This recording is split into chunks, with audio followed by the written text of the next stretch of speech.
Come back friends, welcome to our study channel move on study. तो friends, आज मैं आप लोगों के सामने basic science engineering drawing ALP CBT 2 के लिए जो आप लोग का सिलेबस जारी किया गया।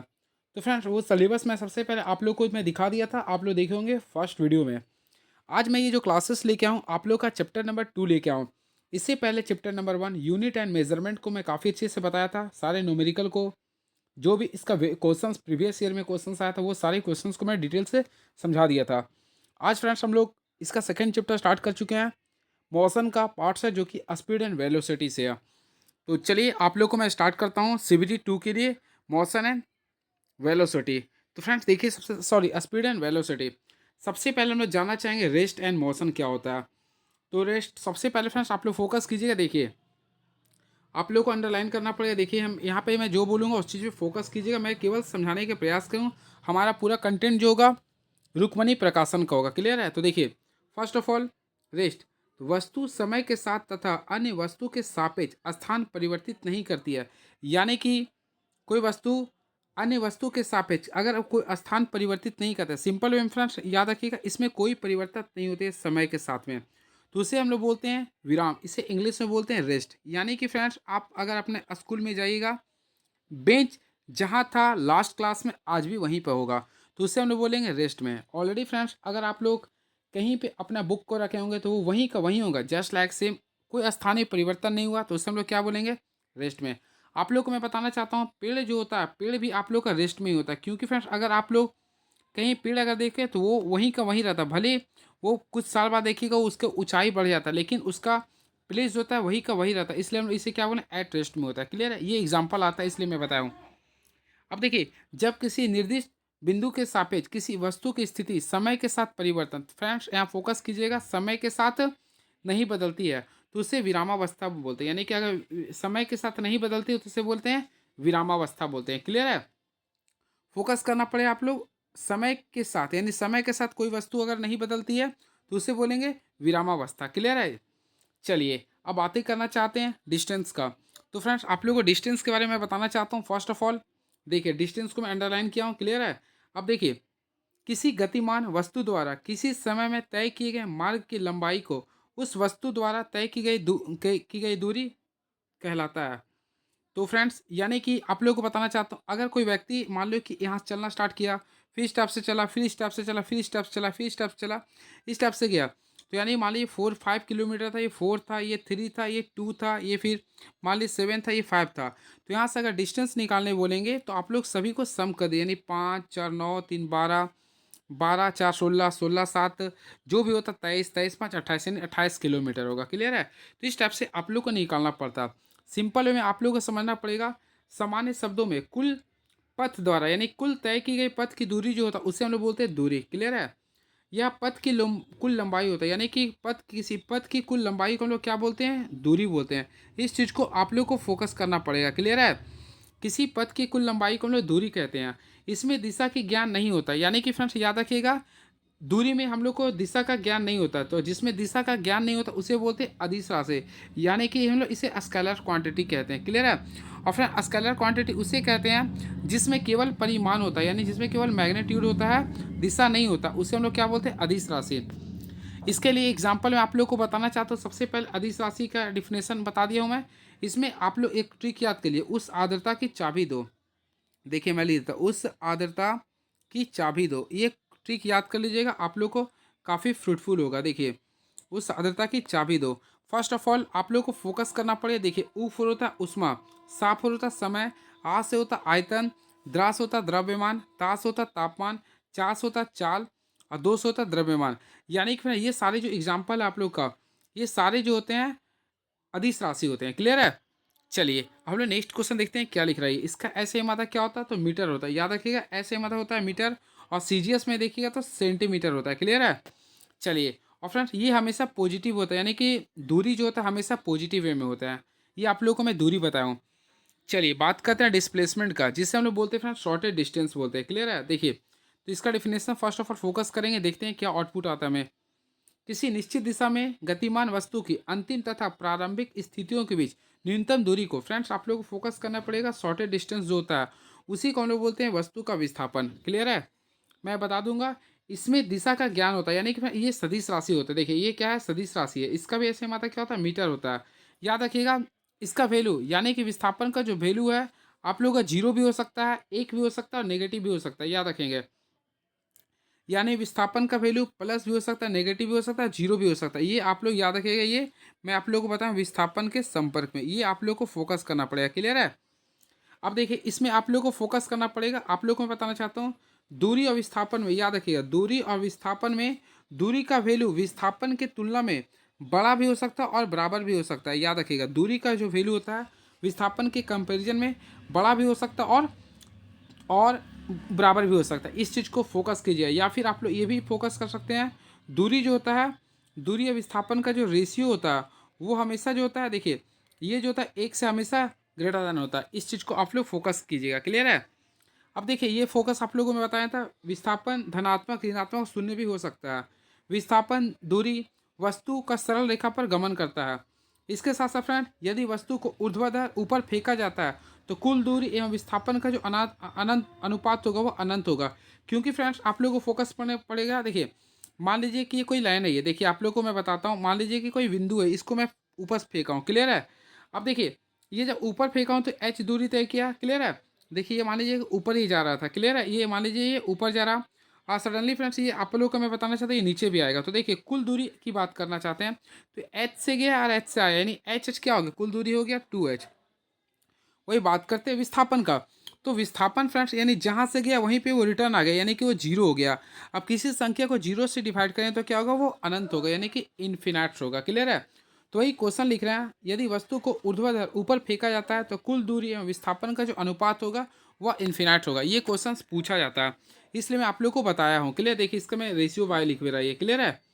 चलिए उसके साथ साथ फ्रेंड्स आप लोगों को फोकस करना पड़ेगा, यदि वस्तु का विस्थापन बिंदु और अंतिम बिंदु समान ही हो तो विस्थापन शून्य होगा। देखिए मैं आप लोगों को फिर से बताना चाहता हूँ, यानी फ्रेंड्स देखिए ये कोई वस्तु है, मान ली ए है और ये वस्तु है कोई बी है। क्लियर है।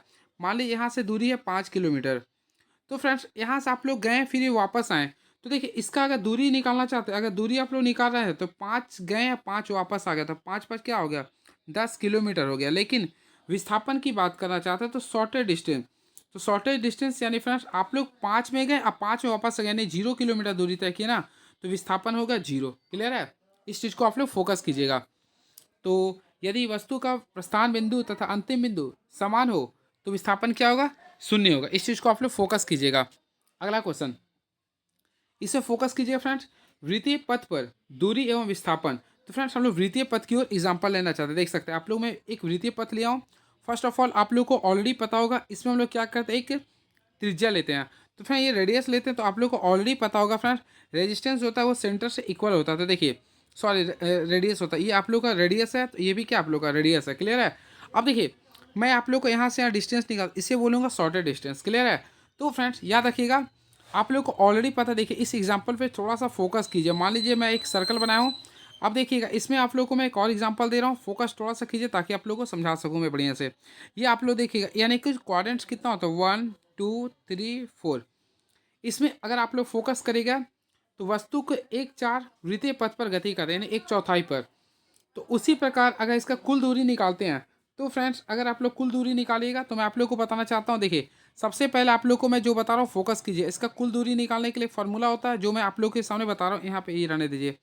देखिएगा कुल दूरी निकालने के लिए सिंपल वे में क्या कीजिएगा, सबसे पहले वृत्त की परिधि क्या होता है, ऑलरेडी पता है 2πr होता है। क्लियर है। और फ्रेंड्स आप लोग को मैं बताना चाहता हूँ, ये जो है क्वाड्रेंट्स के रूप में चल रहा था, यानी कि इसको हम लोग कितना से डिवाइड करेंगे, 4 से।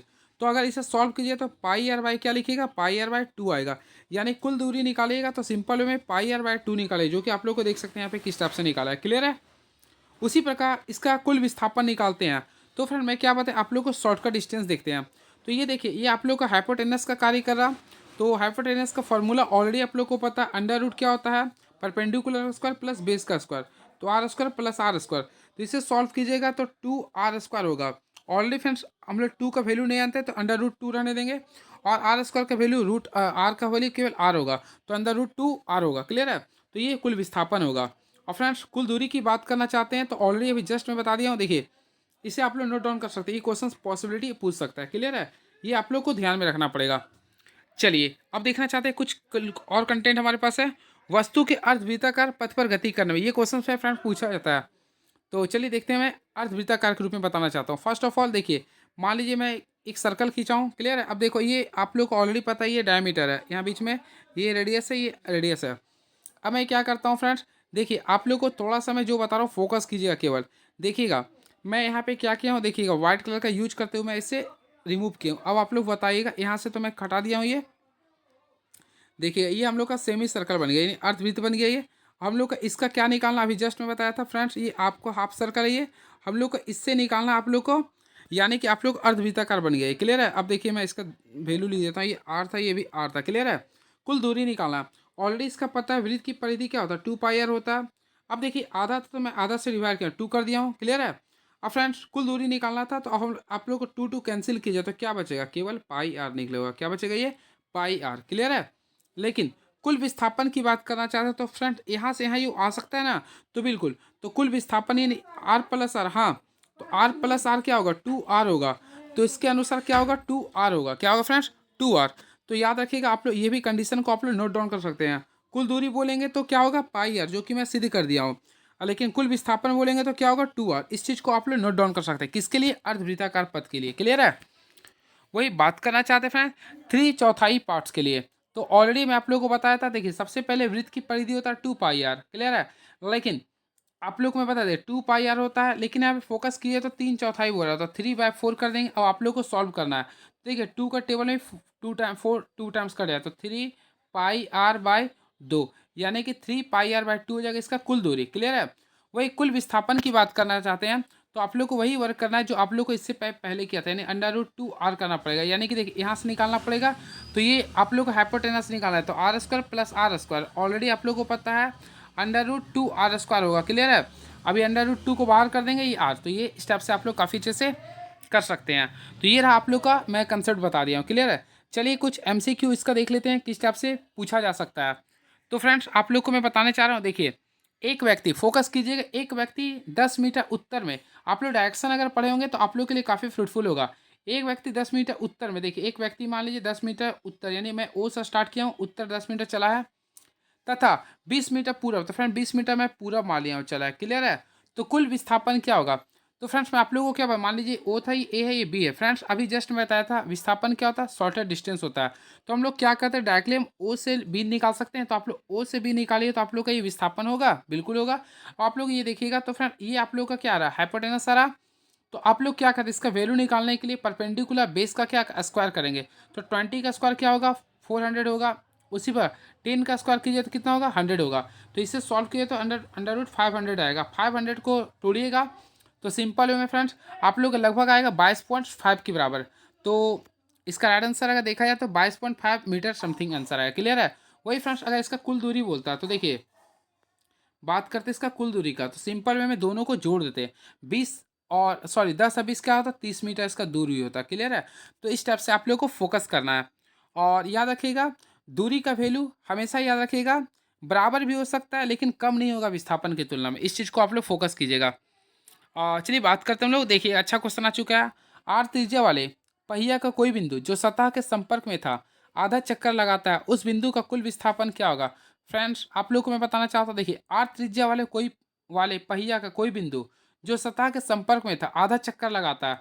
फ्रेंड्स आप लोग को मैं बताना चाहता हूँ, देखिए ये मान लीजिए आर त्रिज्या के वृत्त है ये देखिए चलना स्टार्ट करा, तो आप लोग को ऑलरेडी पता है फ्रेंड। देखिए मैं फोकस करवा देता हूँ, ये चलना स्टार्ट किया, तो ये चलना स्टार्ट किया, क्लियर है।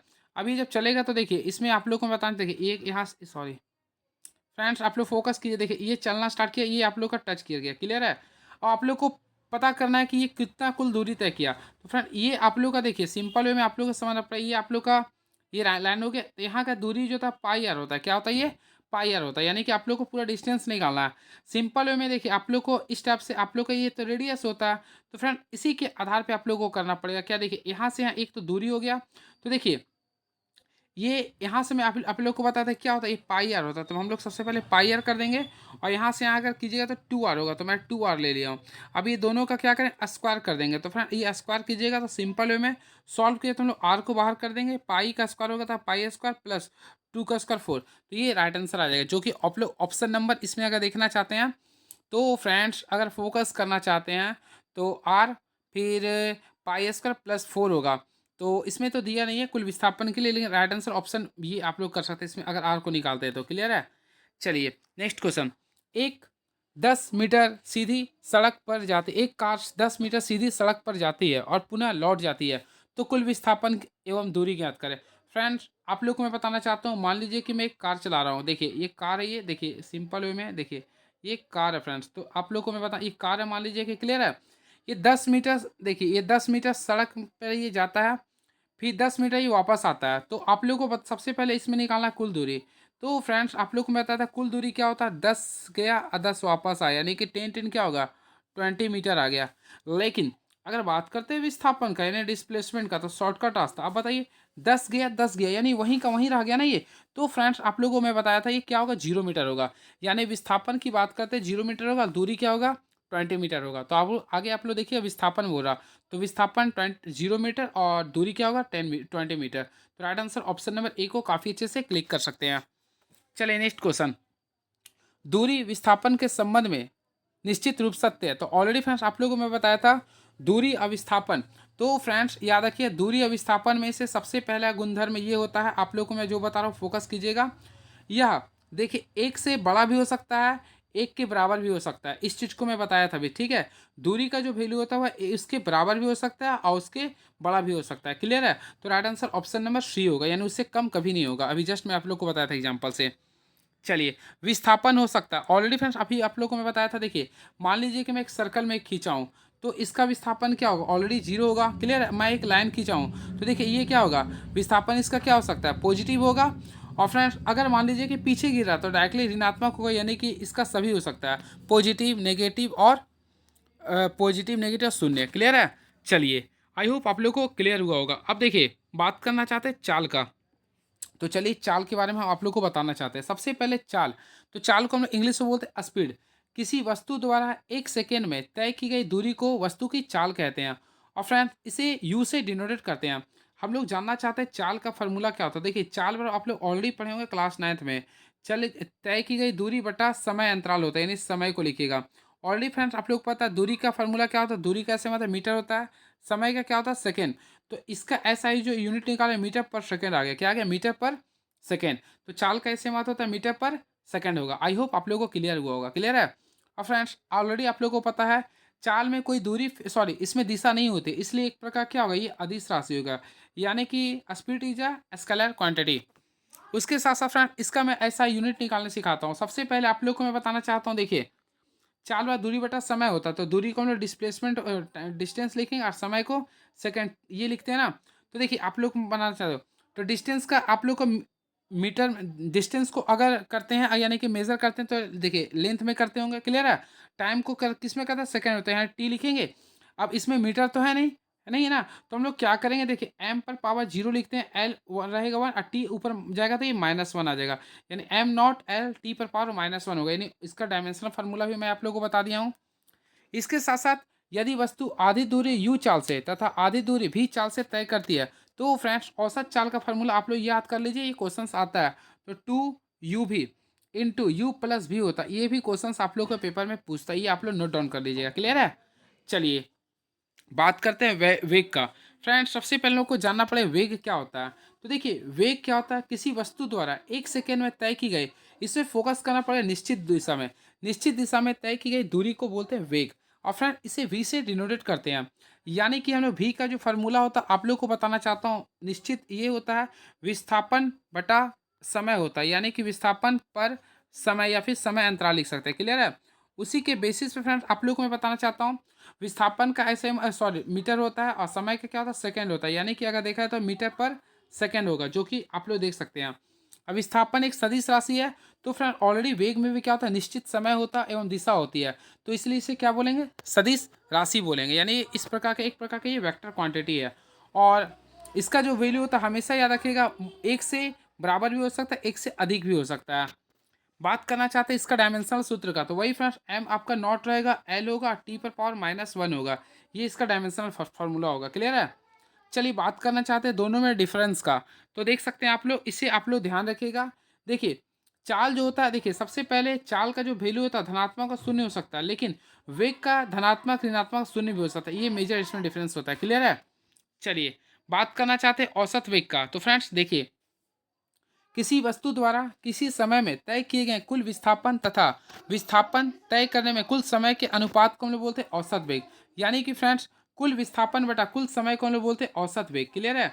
अब देखिए, वस्तु की गति एक होता है वेग नियत के रूप में होता है। क्लियर है? और वही बात करना चाहते एक होता है त्वरित वेग में होता है। तो देखिए, सबसे पहले आप लोग को एक समान त्वरित गति से आप लोग को चार फार्मूला को मैं बताता हूँ। फर्स्ट ऑफ ऑल, आप लोग क्लास 9th में पढ़े होंगे। देखिए, v का फार्मूला होता है, v बराबर होता है u प्लस ए टी होता है, u प्लस ए टी होता है। v जहाँ फाइनल वेलोसिटी होता है, u होता है initial velocity, a for acceleration होता है, t फॉर टाइम होता है। उसी प्रकार s होता है डिस्प्लेसमेंट इक्वल होता है ut plus half A T square, यानी s बराबर होता है ut plus half A T square. वही बात करना चाहता है वी स्क्वायर, तो फ्रेंड वी स्क्वायर होता है यू स्क्वायर प्लस 2as होता है। क्लियर है? वही बात करना चाहते हैं। देखिए, इसमें आप लोग को एक और फार्मूला पता करना पड़ेगा। देखिए, इसमें फ्रेंड्स आप लोग को ये भी जानना पड़ेगा, ये क्या बोलते हैं इसे, एस एन एच का फार्मूला। तो फ्रेंड देखिए, एस एन टर्म में अगर निकालते हैं तो ये फार्मूला आता है यू प्लस, देखिए यू प्लस कीजिएगा, हाफ एक्सलेशन का हाफ कर दीजिएगा। क्लियर है? यू प्लस एक्सलेशन का हाफ कर दिए, फिर 2n-1 कर दीजिएगा। ये फार्मूला होता है। क्लियर है? तो इस प्रकार आप लोग काफ़ी अच्छे से कर सकते हैं।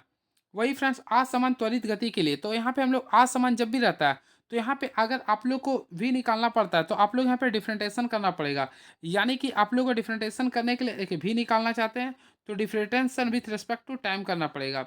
वही एक्सेलरेशन भी निकालना चाहते हैं तो d v by d t करना पड़ेगा। क्लियर है? तो ऑलरेडी आप लोग डिफरेंटेशन पढ़े हैं तो आप लोग काफ़ी अच्छे से कर सकते हैं d v by d t. तो फ्रेंड ये डी एस होगा यहाँ पर। तो ये सारे रूल होते हैं। क्लियर है? और मैं डिफरेंटेशन के रूप में आप लोग को बता दूंगा। चलिए बात करना चाहते हैं फ्रेंड्स, यहाँ से भी क्वेश्चन पूछता है। देखिए, यदि कोई वस्तु विराम गति से गति प्रारंभ करती है तथा एक समान त्वरित गति से यह गमन करती है तो दूरियां का वेग होता है, देखिए T second, t2 second, t3 second है। तो फ्रेंड्स, इसका दूरी जो होता है इसका स्क्वायर के बराबर, यानी जो समय होता है इसके स्क्वायर के बराबर, यानी t2। ये आप लोग को फोकस करना पड़ेगा। क्लियर है?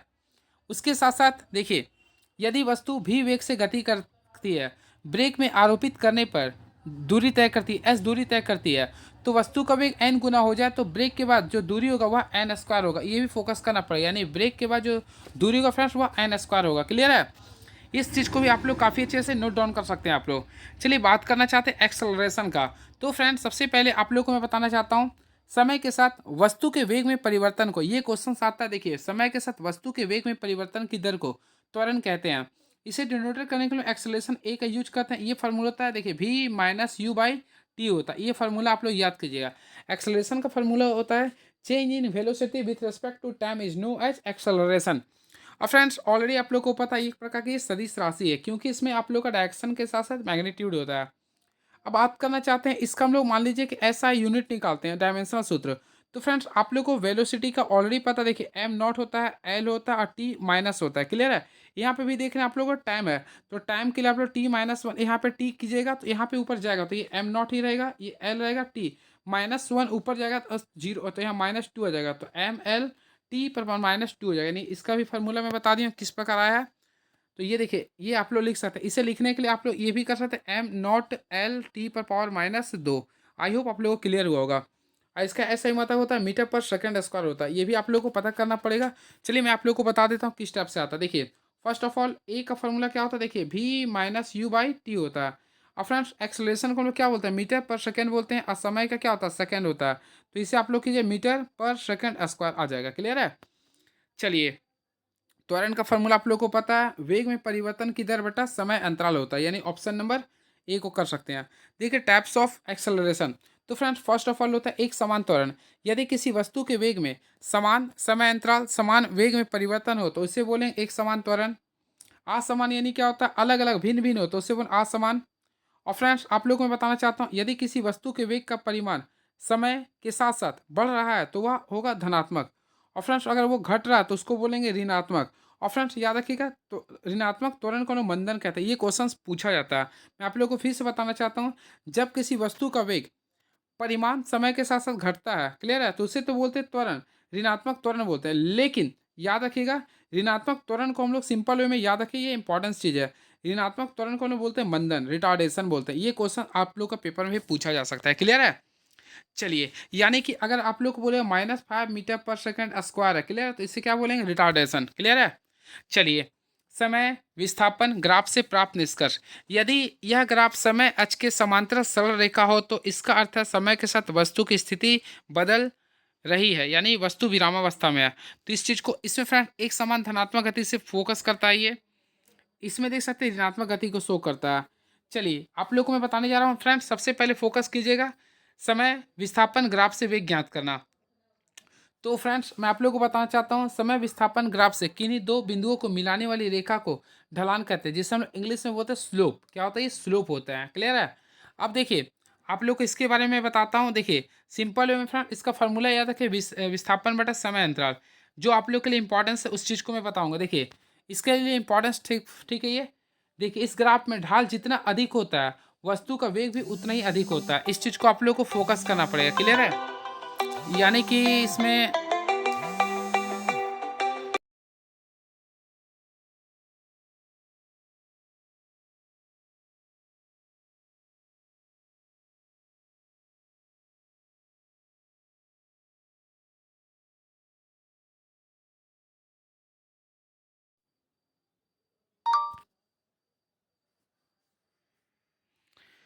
तो चलिए, आप लोगों को मैं बता रहा हूँ। चल रहा क्या है वीडियो हमारा ये?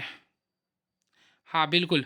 तो फ्रेंड्स, आप लोगों को फोकस करना पड़ेगा। देखिए, इस ग्राफ का ढलान जितना अधिक होता है वस्तु का वेग भी उतना ही अधिक होता है। यह ग्राफ कभी भी समय कक्ष पर लंबवत नहीं हो सकता। याद रखिए, कभी भी लंबवत नहीं होता, परपेंडिकुलर नहीं होता, क्योंकि ग्राफ का लंबवत होना अनंत वेग को प्रदर्शित करता है, जो असंभव है। इस वक्र के विभिन्न बिंदुओं पर ढाल ज्ञात करने के लिए समय वेग को ग्राफ खींचा जा सकता है। ये भी आप लोग को ध्यान में रखना पड़ेगा। तो फ्रेंड्स, ये आप लोग को फोकस करना पड़े। देखिए, त्वरित गति के संदर्भ में विस्थापन समय ग्राफ। तो देखिए, यहाँ से क्वेश्चन फंसता है। सबसे पहले त्वरित गति के संदर्भ में विस्थापन समय ग्राफ समय के साथ बढ़ता है। ये याद रखिए, विस्थापन समय का ग्राफ क्या समय के साथ बढ़ता है। इस चीज़ को फोकस कीजिएगा। और फ्रेंड्स, याद रखिए, मंदित गति के संदर्भ में विस्थापन समय ग्राफ समय के साथ घटता है, यानी कि मंदन की स्थिति में ये घटेगा। मंदन की स्थिति में क्या होता है? ये घटता है, क्लियर है? और त्वरित गति में क्या होता है? बढ़ता है। वही फ्रेंड्स, आप लोग को बताना पड़ता है। देखिए, यहाँ पे ये सब सारी चीज़ों को नोट डाउन कर लीजिएगा। आप लोग को मैं जो बताना चाह रहा हूँ फोकस कीजिएगा इसमें। देखिएगा, त्वरण ये सब चीज़ को उतना नहीं। देखिए, वेक्टर एंड स्केलर क्वांटिटी। देखिए, सबसे पहले आप लोगों को मैं बता रहा हूँ वेक्टर क्वांटिटी क्या होता है। देखिए, स्केलर जिसमें केवल परिमाण होता है, दिशा नहीं होता, उसे बोलते हैं अदिश राशि। इसके लिए ट्रिक में बताया था, उस आर्द्रता की चाबी दो। और फ्रेंड्स, यह समान बीजगणितीय नियमों द्वारा जोड़ घटाया जा सकता है। और सदिश राशि उसे कहते हैं जिसमें आप लोग का, देखिए, सदिश राशि देखिए मैं बताता हूँ शॉर्टकट में। शॉर्टकट नहीं, जो आप लोगों के लिए हमेशा के लिए याद रहेगा। सदिश राशि उसे कहते हैं फ्रेंड जिसमें आप लोग का परिमाण होता है। परिमाण यानी मैग्नीट्यूड होता है, क्लियर है? उसके साथ साथ आप लोग का दिशा होता है, यानी जिसमें परिमाण के साथ साथ दिशा होता है, उसे हम लोग बोलेंगे क्या? सदिश राशि। जैसे हम लोग को बोलेंगे 5 किलोमीटर हम लोग को चलना है उत्तर में, तो नॉर्थ डायरेक्शन है। तो देखिए, 5 किलोमीटर हो गया आप लोग का परिमाण हो गया, लेकिन डायरेक्शन क्या होगा? एन हो गया। चलिए, इसमें याद रखिएगा, यह समान रूप से समांतर चतुर्भुज के सदिश योगफल नियम का पालन करता है। यानी कि ये याद रखिएगा, समांतर चतुर्भुज के सदिश योगफल के नियम का पालन कर रहेगा तभी होगा। जैसे आप लोग करंट के एग्जांपल लेते हैं, तो करंट में डायरेक्शन तो होता है, लेकिन वह सदिश योगफल के नियम को पालन नहीं करता। इस वजह हम लोग विद्युत धारा को क्या बोलते हैं? एक अदिश राशि है। ये चीज़ आप लोग को मैं इंपॉर्टेंट चीज़ बता दिया हूँ, क्लियर है? देखिए, दो असमान सदिशों का परिमाण कभी भी शून्य नहीं होता है। फ्रेंड्स, ये चीज़ आप लोग को फोकस करना पड़ेगा। वेक्टर में अगर पढ़ाऊंगा तो आप लोग को काफ़ी अच्छे से मैं बता दूंगा, क्लियर है? देखिए, ये सारे क्वेश्चंस आप लोग का वेक्टर का क्वेश्चन है। मैं आप लोग को काफ़ी अच्छे से बताने का भरपूर प्रयास करूंगा। अब देखते हैं इसमें कुछ वैसा क्वेश्चन जो आप लोगों के लिए काफ़ी इंपॉर्टेंस है। तो अब आ चुका है न्यूटन्स, इसमें है और ज़्यादा लंबा है क्या? चलिए, इसमें फ्रेंड्स आप लोग को मैं न्यूटन्स का मोशन भी बताने जा रहा हूँ। तो देखिए, आप लोग को होपफुली आप लोग को पता होगा न्यूटन्स के नियम के बारे में। चलिए, इसी के बारे में आप लोग को बताने जा रहा हूँ। अब उसके बारे में फिर मैं बता दूँ। देखिए, सबसे पहले आप लोग को फोकस करना पड़ेगा न्यूटन्स के बारे में। तो न्यूटन की गति का नियम, तो ऑलरेडी फ्रेंड्स आप लोग को पता होगा, न्यूटन ने अपनी प्रिंसिपिया बुक में 3 नियम, गति के 3 नियम दिया था। तो पहला बोलता है, यदि कोई वस्तु विरामावस्था में है तो वह विरामावस्था में ही रहेगी। और यदि वह सरल रेखा में है तो एक समान वेग से चल रही है तो इसी प्रकार चलती रहेगी जब तक उस पर कोई बाहरी बल ना लगे। इसी को बोलते हैं फ्रेंड जड़त्व का नियम। ये क्वेश्चन टेक्नीशियन में पूछा गया था, क्लियर है? 24 तारीख को शिफ्ट नंबर 2 में पूछा गया था। और इसे गैलीलियो का नियम भी बोलते हैं, क्लियर है? और फ्रेंड्स, सेकेंड नियम ये बोलता है, देखिए, इसके अनुसार किसी वस्तु पर बाहर से लगाया बल F उस वस्तु के द्रव्यमान m तथा उस वस्तु के में बल की दिशा में उत्पन्न त्वरण ए के गुणनफल के अनुक्रमानुपाती होता है। यानी कि आप लोग को सिंपल वे में आप लोग को ये पता करना पड़ेगा F is directly proportional to m गुना ए होता है। क्लियर है। अब डायरेक्टली प्रोपोर्शनल को हम लोग हटाते हैं तो के लेते हैं, के एम ए लेते हैं। क्लियर है। और फ्रेंड्स के आप लोग का एक नियंतांक होता है, वहीं से अगर निकाले तो एफ बराबर क्या आएगा, एम ए। तो यानी कि न्यूटन के दूसरा गति नियम से हम लोग बल का परिमाण निकालते हैं, ये भी आप लोग को ध्यान में रखना पड़ेगा। और न्यूटन के प्रथम गति नियम से बल का परिभाषा को प्राप्त करते हैं। क्लियर है। जहाँ एम फोर द्रव्यमान है, ए फोर त्वरण है ये। क्लियर है। न्यूटन का तीसरा गति नियम तो ऑलरेडी फ्रेंड्स आप लोगों को पता होगा, to every action there is equal and opposite reaction. यानी कि इसके अनुसार जब कोई वस्तु किसी दूसरी वस्तु पर बल लगाती है तो दूसरी वस्तु भी पहली वस्तु पर उतना ही विपरीत बल लगाती है। अतः इसे क्रिया प्रतिक्रिया का नियम भी कहते हैं। क्लियर है। जैसे बंदूक से गोली छोड़ने पर जब बंदूक से गोली छोड़ी जाती है तो गोली क्रिया बल के कारण आगे की ओर बढ़ती है तथा बंदूक प्रतिक्रिया बल के कारण पीछे की ओर धक्का देती है। चलिए अब फ्रेंड्स आप लोग को बातें करना चाहते हैं मोमेंटम की। तो देखिए हम लोग बात करना चाहते हैं संवेग के बारे में। तो संवेग क्या होता है, सबसे पहले मैं बताना चाहता हूँ किसी वस्तु का संवेग उसके द्रव्यमान तथा वेग के गुणनफल के बराबर होता है। यानी कि आप लोग को हम लोग इस सबसे पहले याद रखिए एक प्रकार का वेक्टर क्वांटिटी होता है। यानी हम लोग बोल सकते हैं the product of magnitude the product of mass and velocity is known as momentum. ये होता है फ्रेंड्स। अब देखिए एक प्रकार की सदिश राशि है, इसकी दिशा वही होती है जो वेग की होती है। अब फ्रेंड इसका ऐसा यूनिट नहीं आता है। मास का क्या होता है, केजी होता है।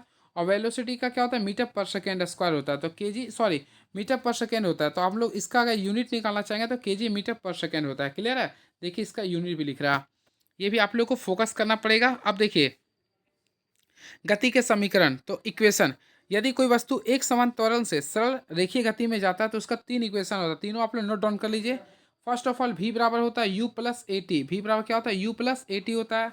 s का फॉर्मूला आप लोग को याद करना पड़ेगा, S why U T plus half A T square होता है। उसी प्रकार v स्क्वायर बराबर होता है you square plus two A S होता है। ये सारी चीज़ों को आप लोग नोट डाउन करना पड़ेगा। देखिए पृथ्वी के गुरुत्व के अंतर्गत गति, फ्रेंड्स मैं आप लोगों को बताना चाहता हूँ यदि वस्तु ऊपर की, देखिए यदि वस्तु ऊपर से नीचे की ओर गिर रहा है, देखिए ऊपर से नीचे की ओर गिर रहा है तो गति का देखिए ऊपर से, मान लीजिए कि आप छत से किसी वस्तु को नीचे की ओर गिरा रहे हैं तो आप लोग का देखिए v बराबर क्या होगा, u प्लस, यानी नीचे गिरता है तो प्लस होता है। अब देखिए क्योंकि ये ग्रेविटेशनल एक्सेलरेशन जो था अपनी ओर अट्रैक्ट करता है तो जी होगा। क्लियर है। एक्सेलरेशन के यहाँ पे आप लोगों को जी लगाना पड़ेगा।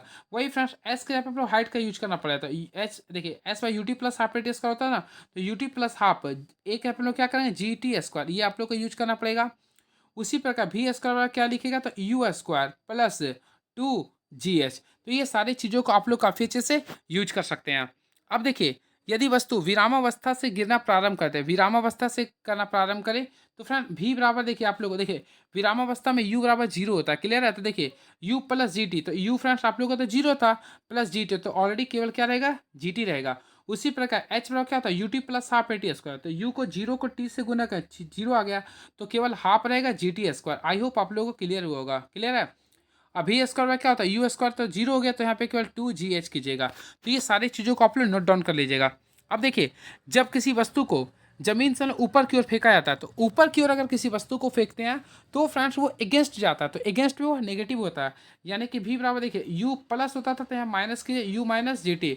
उसी प्रकार एच बराबर कीजिएगा तो देखिए U T minus half G T square, जब भी जी टी स्क्वायर उसी प्रकार कीजिए तो भी स्क्वायर क्या होगा, देखिए you square minus two ji H होगा। क्लियर है। तो ये चीज़ों को आप लोग को नोट डाउन करना पड़ेगा। एक और किसी विशेष सेकेंड में वस्तु द्वारा तय की गई दूरी का सूत्र, तो फ्रेंड्स आप लोग इस सूत्र को फार्मूला में लिख लीजिएगा। देखिए एस का फार्मूला होता है यू प्लस हाफ करना पड़ेगा two n minus one, u plus half two n minus one, जहाँ पे एन जो होता है एनवें सेकेंड में तय की गई दूरी होता है। अब देखिए इस चीज़ को भी आप लोग काफ़ी अच्छे से नोट डाउन कर लीजिएगा, काफ़ी इंपॉर्टेंट से इफेक्ट्स है।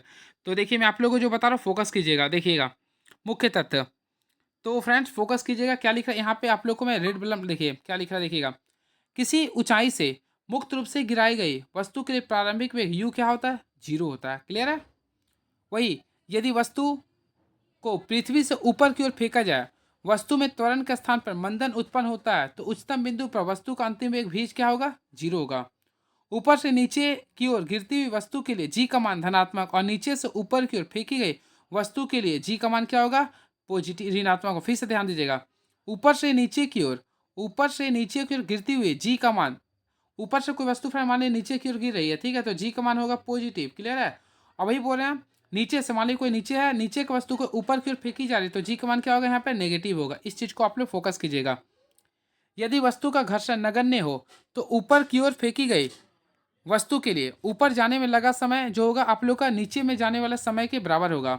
वही किसी वस्तु पर ऊपर की ओर फेंकी गई वस्तु का वेग उस वस्तु पर नीचे की ओर आती हुई वस्तु के बराबर होगा, वेग के बराबर होगा। अब देखिए कुछ कुछ क्वेश्चंस है, चलिए मैं आप लोगों को बताना चाहता हूँ, फोकस कीजिएगा ताकि आप लोग को कुछ समझ में आ जाए। देखिए एक बुलेट 20 मीटर प्रति सेकेंड की चाल से गति करता है, एक लकड़ी के गुटके से टकराकर रुक जाती है, तो लकड़ी के गुटके को 20 सेंटीमीटर छिद्र करती है, तो बुलेट का मंदन ज्ञात करना है। फ्रेंड्स आप लोगों को सिंपल वे में बताना चाहता हूँ, आप लोग को क्या करना है। देखिए आप लोग को ऑलरेडी मैं बताया था, इसमें देखिए इनिशियल वेलोसिटी नहीं दिया, तो इनिशियल वेलोसिटी यू को मानते हैं, तो जीरो हो गया।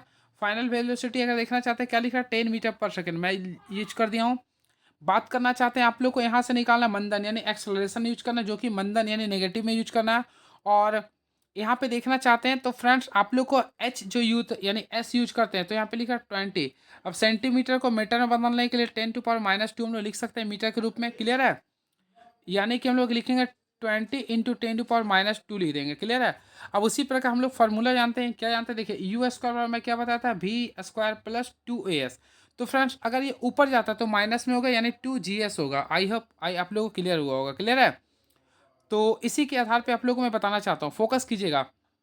तो इसी के आधार पे मैं फ्रेंड्स आप लोग को देखिए यहाँ पे आप लोग को एक्सेलरेशन निकालिए, चल ए जी मत लिखिए, तो देखिए 2as आप लोग को ए निकालना एक्सेलरेशन। तो फ्रेंड ये तो आप लोग का जीरो था, कैंसिल हो जाएगा, भी स्क्वायर तो भी स्क्वायर ऊपर चला जाएगा। अब 2as था तो केवल s रहेगा। अब भी का वैल्यू कितना था 10 था, तो 10 का स्क्वायर करेंगे तो 100 होगा। उसी प्रकार हम लोग यहाँ पे फोकस करना चाहते हैं 2s था, तो फ्रेंड्स 2 कर दिया, s का वैल्यू कितना था 20 मीटर पर, यहाँ पे डबल कीजिएगा तो इसे सॉल्व कीजिएगा तो आप लोग देख सकते हैं 2500 मीटर पर सेकेंड स्क्वायर आ रहा है, क्लियर है। तो ये राइट आंसर होगा। देख लीजिए ये क्वेश्चंस काफ़ी तगड़ा है, इस चीज़ को मैं बता देना चाहता हूँ। देखिए एक वस्तु 20 मिनट 7वें सेकेंड में, 24 मिनट 9वें सेकेंड में तय करता है, तो 15वें सेकेंड में कितनी दूरी तय करेगा। तो फ्रेंड्स मैं आप लोग को बताना चाहता हूँ, अभी जस्ट मैं आप लोग को एक फार्मूला बताया था, जब भी nवें सेकेंड की बात करता है तो एस एन बराबर क्या करते हैं आप लोग को पता है u + a/2 2n-1 का फार्मूला यूज करेंगे। तो देखिए यहाँ पे 7वें सेकेंड की बात करता है यानी एस एन का वैल्यू 7 करेंगे, क्या होता है u, तो यू तो आप लोग को ऑलरेडी पता नहीं है, तो हम लोग एक काम करते देखिएगा, फोकस कीजिएगा। सिंपल वे में हम लोग एस एन का फार्मूला लिखेंगे, क्या होता है मैं अभी बताया था u + a/2, तो देखिए u + a/2 × 2n-1 कीजिएगा, क्लियर है। तो फ्रेंड्स यहाँ पे 20 मीटर लिख रहा है, 20 लिख रहा है, एन का वैल्यू लिख रहा है, सॉरी यू निकालना था, एन का वैल्यू। तो फ्रेंड्स अगर फोकस करते हैं तो आप लोग को ये तो हो गया, तो एक्स ए आप लोग को निकालना, ए लिख दें a/2। अब 2n, तो n का वैल्यू 7 था, 7 दूनी 14, 14 में से गया क्या आएगा 13 आएगा। यानी कि अगर यहाँ से फोकस कीजिए तो फ्रेंड्स अगर आप लोग सॉल्व करते हैं u + 13a/2 हो गया, 13a/2 हो गया यानी ऑप्शन नंबर ए हो गया। और उसी प्रकार 24 मीटर के लिए होता है 24 लिखिएगा, फिर u प्लस, तो यहाँ पे 9 दूनी 18 में से गया क्या आएगा 17/2a आएगा। यानी कि यहाँ से अब आप लोग को सॉल्व करना पड़ेगा। तो फ्रेंड्स आप लोग को देखिए यहाँ पे बना हुआ, इसी प्रकार आप लोग को समीकरण का सॉल्व करते हुए बनाते जाना है, क्लियर है। तो यहाँ पे ये वैल्यू आप लोग का आ जाएगा, क्लियर है। देखिए मैं बताने का प्रयास करता हूँ आप लोग को इसी हिंट्स में। देखिए फर्स्ट ऑफ ऑल S7 का वैल्यू 20 दिया है, तो देखिए u + a/2 इंटू, यहाँ पे तो आप लोग को ऑलरेडी पता चल गया होगा, यानी कि देखिए मैं बता u + 13a/2 का वैल्यू दिया 20, क्लियर है। फिर मैं बताना चाहता हूँ, देखिए यहाँ पे लिख रहा है u, फिर यहाँ पे 24वें सेकंड के लिए, यानी कि u + 9वें सेकंड, 9 18 में से 17 यानी कि 17a/2 का वैल्यू अगर देखिएगा तो यहाँ पे लिखा है 24, क्लियर है। और आप लोग को ये दोनों से सॉल्व करते हुए आप लोग को S15 निकालना था। तो फ्रेंड्स S15 निकालना है तो आप लोग क्या कीजिएगा, दूरी निकालना था, तो S15 यानी S15, तो ये आप लोग n, तो यू यहाँ से अगर आप निकालिएगा, सबसे पहले आप लोग को u निकालना पड़ेगा। तो देखिए दोनों को हम लोग इक्वल कर देंगे, यानी कि ये जो दोनों आया इक्वल कर देंगे। तो फ्रेंड्स यहाँ पे अगर आप लोग वैल्यू देखिएगा तो u आ रहा प्लस 13a क्या आ रहा 2 आ रहा, इक्वल टू u + 17a यहाँ पे 2 आ रहा, क्लियर, u कैंसिल हो गया। तो यहाँ से अगर आप लोग फोकस कीजिएगा तो 13a, देखिए 13a/2 बराबर, सॉरी यहाँ पे 17a, सॉरी यहाँ से मैं मिस्टेक हो रही है। यानी कि फ्रेंड्स आप लोग को वैल्यू भी दिया था, तो यानी कि यहाँ से फोकस किया तो 20, यानी कि यहाँ से आप लोग को फोकस करना पड़ेगा 20 = लिखिएगा 2u/13a बाई यहाँ 2 से मैं मल्टी करें तो 40 आ गया। उसी प्रकार यहाँ पे गुना कीजिएगा तो 44 और 48 आ जाएगा। फिर प्लस यहाँ सॉल्व कीजिएगा तो आप लोग को यहाँ पे अगर सॉल्व करते हैं तो फ्रेंड ये भी 2u रहेगा प्लस 17a रहेगा। क्लियर है। अब आप लोग को सॉल्व करना है तो देखिए ये सॉल्व ये तो कैंसिल हो गया। क्लियर है। अब यहाँ से 40 में से आप लोग को 48 है तो -8 आ गया। उसी प्रकार यहाँ पे कीजिएगा तो सिंपल वे में माय फ्रेंड्स -4a बचेगा। तो देखिए ये कट गया। तो एक्सेलरेशन का अगर वैल्यू निकालते हैं तो ऑलरेडी देखिए एक्सेलरेशन का वैल्यू 8 का पारा में 4 कितना बार 2 बार में आता है। तो एक्सेलरेशन का वैल्यू 2 आ गया। क्लियर है। अब उसी प्रकार हम लोग क्या करेंगे, फार्मूला को पुट कर देंगे। तो देखिए हम लोग क्या करते हैं, देखिए यहाँ पे तो 20 वैल्यू था। एक्सेलरेशन यू का वैल्यू पता करना है, एक्सेलरेशन का वैल्यू 2 लाए, 2/2 एन यहाँ पे क्या था देखिए। अब यहाँ पे वैल्यू देखिए मैं सिंपल वे में आप लोग बताना चाहता हूँ। देखिए यहाँ पे तो 20 था ये। क्लियर है। फिर एक्सेलरेशन यू, तो यू का वैल्यू मैंने दिया। फिर 13 ए था तो ए का वैल्यू 2 लाया हूँ, फिर यहाँ 2 लिख दूंगा, ये कैंसिल हो गया। तो ऑलरेडी यू का वैल्यू देखिएगा तो 7 आ जाएगा, यानी कि 7 मीटर पर सेकेंड आ गया। क्लियर है। अब फ्रेंड्स आप लोग को 15वां सेकंड का वैल्यू निकालना है तो S15 निकालना है। तो आप लोग को फार्मूला वही यूज करना है, u+a/2। देखिए u+a/2 इंटू 2n-1। अब देखिए u का वैल्यू कितना था 7 था, प्लस a का वैल्यू कितना था 2, तो 2/2 में कर दूंगा, फिर 2n 15वें सेकंड, तो 15 तो 30 में से 1 गया तो 29 हो गया। अब आप लोगों को सौ ये कैंसिल हो गया। 7 और 29 कितना होता, तो मैं आप लोगों को बताया था 7 29 36 मीटर होता। तो राइट आंसर फ्रेंड 36 मीटर होगा। काफ़ी मैं लंबा ले लिया, सॉरी, लेकिन आप लोग इसी प्रकार आप लोग काफ़ी अच्छे से सॉल्व कर सकते हैं। क्लियर है। तो फ्रेंड इसका राइट आंसर है 36 मीटर होगा। आई होप आप लोग को क्लियर हुआ होगा। अब देखिए इसमें आप लोग को त्वरण निकालना है। तो आप लोग को मैं बताना चाहता हूँ, जब भी स्टेप्स का क्वेश्चन आता है तो आप लोग को क्या करना है, डिफरेंटेशन निकालना पड़ेगा या फिर क्या निकालना, एक्सेलरेशन निकालना है। तो फ्रेंड्स आप लोग काफ़ी अच्छे से निकाल सकते हैं। हम तो एक ही बात बता, डी देखिए यहाँ पे लिखिए dt/dx के रूप में निकाले। ठीक है। तो dt/dx के फॉर्म में निकालेगा। तो यहाँ पे देखिए 2px लिखिएगा, 2px प्लस एक्स रूप में निकाले तो केवल q आएगा। क्लियर है। अब फ्रेंड्स अगर आप लोग यहाँ से अगर आप लोग फोकस करना चाहते हैं तो त्वरण निकालना, कण का त्वरण। तो इसमें अगर देखिएगा तो यहाँ से त्वरण, इसमें कुछ कंफ्यूजिंग कर रहा है ये। वैसे आंसर आप लोग को लिखा -2/q लिख रहा है ये, यानी कि इसे आप लोग को मैं बताता हूँ रुकिए। एक्सेलरेशन ये कंफ्यूजिंग क्वेश्चन है फ्रेंड, 2p/q⁻3 यहाँ पे तो ये q तो आना ही नहीं चाहिए, इंटीग्रेशन भी नहीं होगा, ये कंफ्यूजिंग क्वेश्चन है। देखिए v/u+at किसके बीच संबंध बताता है। फ्रेंड्स आप लोग अगर लिखिए, सबसे पहले v क्या लिख रहा है, u+at। मैं आप लोग को बताना चाहता हूँ, इसमें फर्स्ट और लास्ट देखते हैं। v4 क्या होता है, वेग। क्लियर है। v4 क्या होता है, वेग। और t4 क्या होता है, समय। इस टाइप से आप लोग कर सकते हैं, यानी कि वेग और समय का होगा। तो ऑप्शन नंबर ए को काफ़ी अच्छे से क्लिक कर सकते हैं। चलिए उसी प्रकार अगर होता है S/UT+12AT², तो फ्रेंड इसके लिए क्या लिखते हैं, तो S/UT+12AT। तो ये एस यानी स्थिति और समय रहता है। क्लियर है। उसी प्रकार फ्रेंड्स अगर बोलते हैं v² = u² + 2ac 2as, तो इसमें भी आप लोग करते हैं वेग बटा स्थिति, ये कर सकते हैं। क्लियर है। चलिए त्वरण का मान देता है। तो ऑलरेडी फ्रेंड्स अभी मैं बताया था, देखिए त्वरण का फॉर्मूला A क्या होता है, v-u/t। ऑलरेडी आप लोगों को v क्या होता है, वेग होता है। तो वेग और समय अगर आपको ढालिए नहीं, ऑप्शन नंबर बी को काफ़ी अच्छे से क्लिक कर सकते हैं।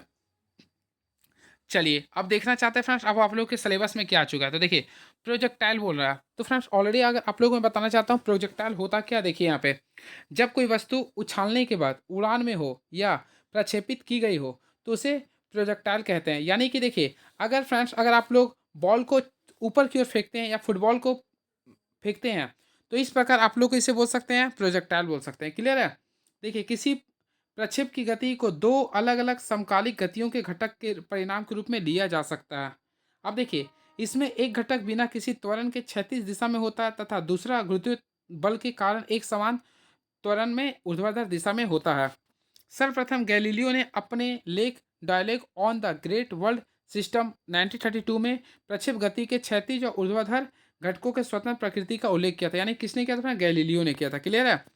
अब देखिए इसका फॉर्मूला भी आप लोग को देखिए ये क्या होता है, देखिए सिंपल वे में समझिएगा। मान लीजिए कोई वस्तु चलना स्टार्ट करता है, देखिए ये फेंक दिया है यहाँ से। देखिए इसमें आप लोग ये आप लोग को फ्रेंड्स फोकस करना पड़ेगा ये इक्वेशंस को। देखिए ये होता है आप लोग को, तो इसमें आप लोग को याद रखिएगा प्रक्षेप गति में महत्तम ऊंचाई एवं ऊर्ध्वा वेग शून्य हो जाता है। क्या होता है, यानी हाइस्ट में क्या होता है, शून्य होता है। प्रक्षेप गति में क्षैतिज वेग हमेशा नियत होता है, कांस्टेंट होता है। और माना कि प्रक्षेप्त को किसी ऐसी दिशा की ओर u वेग से फेंका जाता है, तो फ्रेंड इसका फार्मूला याद कर लीजिए, यानी कि टाइम ऑफ फ्लाइट यानी उड्डयन काल का फार्मूला आता है। तो ऑलरेडी फ्रेंड्स मैं इसे सीधा भी नहीं कर सकता हूँ, फिर भी मैं बता रहा हूँ, इसका फार्मूला याद कर लिया, 2u sin theta by g होता है, 2u sin theta by g होता है, ये उड्डयन काल का फार्मूला होता है। टी बराबर होता है 2u sin theta by g होता है, क्लियर है। उसी प्रकार अगर आप लोग निकालना चाहते हैं इसका, देखिए एक होता है आप लोग को निकालना पड़ेगा अधिकतम ऊंचाई। तो फ्रेंड अधिकतम ऊंचाई के लिए फार्मूला था हाई एच बराबर हो रहा मैक्सिमम हाइट, तो इसके लिए फार्मूला यू साइन थीटा का whole square, u sine theta का होल स्क्वायर बाय 2g कर सकते हैं, ये फार्मूला होता है, क्लियर है। अब वही बात करना चाहते एक होता है रेंज निकालने के लिए, तो आर रेंज निकालने के लिए क्या कीजिए, 2u² sine theta into cos theta. और आप लोग को मैं देखिए sine theta into cos theta by g होता है। ऑलरेडी फ्रेंड्स आप लोग को पता होगा, देखिए u² मैं रहने दिया हूँ, देखिए यहाँ पे लिख दिया हूँ 2 साइन थीटा लिख दिया हूँ, यहाँ पे कॉस थीटा यूज कर दिया हूँ, क्लियर है, बाई जी। तो फ्रेंड्स आप लोग को ऑलरेडी पता होगा 2 sign theta into cos theta का फार्मूला क्या होता है, तो साइन 2 थीटा होगा, इसलिए यहाँ पे लिख देते हैं आर बराबर u² into sine 2 theta by g, ये होता है रेंज का फार्मूला। तो फ्रेंड्स आप लोग को तीनों फार्मूला याद करना पड़ेगा। सबसे पहले टाइम ऑफ फ्लाइट, देखिए सबसे पहले टाइम फ्लाइट का फार्मूला क्या होता है, 2u साइन थीटा, मैं लिख देता हूँ 2u sine theta by g होता है। उसी प्रकार आप लोग को प्रोजेक्टाइल हाइट का बोलेगा, तो इस सिंपल वे में याद करिए, यू लिख दीजिएगा यू साइन थीटा का whole square by g 2g याद करिएगा, यानी स्क्वायर करें तो दो यहाँ तो यहाँ भी कीजिए, क्लियर है। और इस पर रेंज निकालने बोलता है, तो रेंज के लिए सबसे हार्ड फार्मूला है R equal to simple way में u² into sine 2 theta by g, ये फार्मूला को आप लोग काफ़ी अच्छे से यूज कर सकते हैं। अब देखिए थीटा 45 डिग्री के परास मार्ग को यू वेग के लिए महत्तम होता है, और यू वेग के लिए थीटा और 90 माइनस थीटा पर समान होता है, ये भी आप लोग फोकस कीजिए। यानी कि फ्रेंड्स आप लोग याद रखिएगा, यू का वेग जो होता है थीटा के लिए और 90 माइनस थीटा के लिए, ये दोनों क्या होता है, सेम होता है, ये आप लोग को फोकस करना पड़ेगा। अब देखिए इक्वेशन ऑफ ट्राजेक्टर्स पर, तो फ्रेंड्स ये फार्मूला आप लोग को याद करना पड़ेगा, वाई बराबर होता है tan theta x minus g by u cos theta का square into x square, clear है। तो इस चीज़ को आप लोग देख लीजिएगा, ये फार्मूला को आप लोग सारे नोट डाउन कर लीजिएगा। तो चलिए देखते हैं, इसका न्यूमेरिकली बेस्ड क्वेश्चंस भी आएगा तो मैं आप लोग को बताऊंगा। अब देखिए बस ये सारे क्वेश्चन फ्रेंड्स आप लोग को ये सारे मैं बता दी हूँ, आप लोग फोकस से देख लीजिए।